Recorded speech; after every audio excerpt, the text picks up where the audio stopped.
Step 1. Prepping the mix.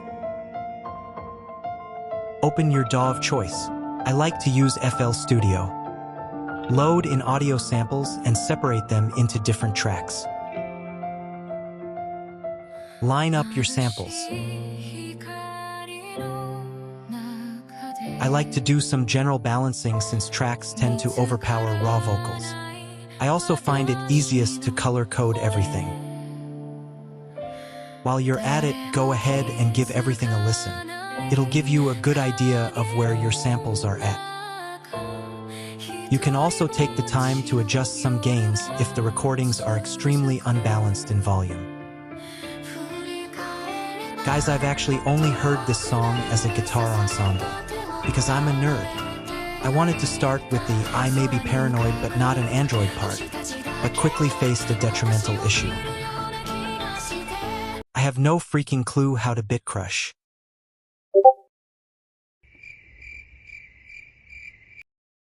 Huh? However, I did not let this tear me down. After extensive research, I finally figured it out. Using the plugin commonly known as Effector, I clicked the special button that made it sound funny, then routed the effect to a second channel and blended it in with the vocal part. I also fully auto-tuned the raw vocal so that each note was being clearly hit, as it would be in a synth. I felt like I was on top of the world. Until...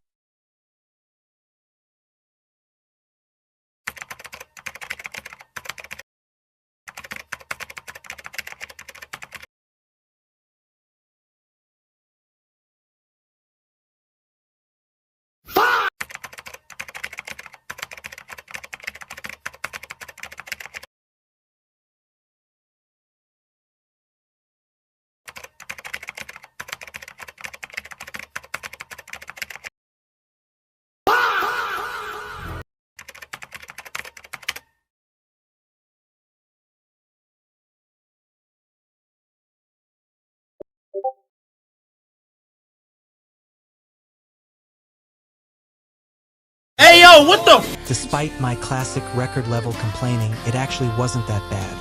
I just automated the channel that had the effect to have the output at 0 once the part that needed to be bit crushed was over. And then I entered hell. Part 2. Pitch correcting. I used NuTone to go through each vocal sample and clean up the pitches.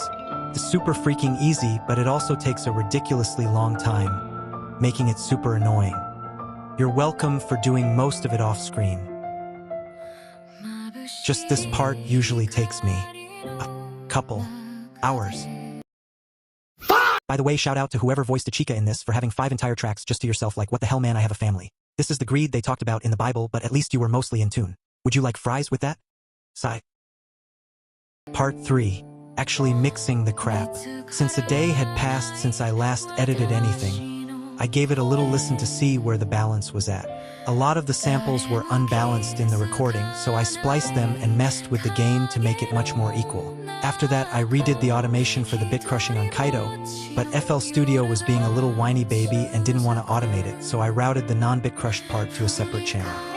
And after what felt like centuries, I was finally able to do some actual mixing. I found a decently loud part in the mix to add some compression and EQ on each individual's voice. My main goal was to make sure that each voice sounded as clear as I could get them, and erasing any overly nasally frequencies. But then I realized that mixing a song I've never heard is actually kind of problematic.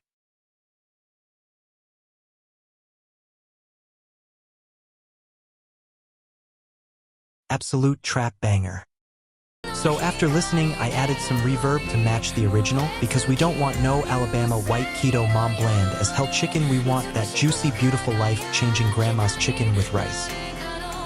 And finally, I loaded up what I had done and sent it for review.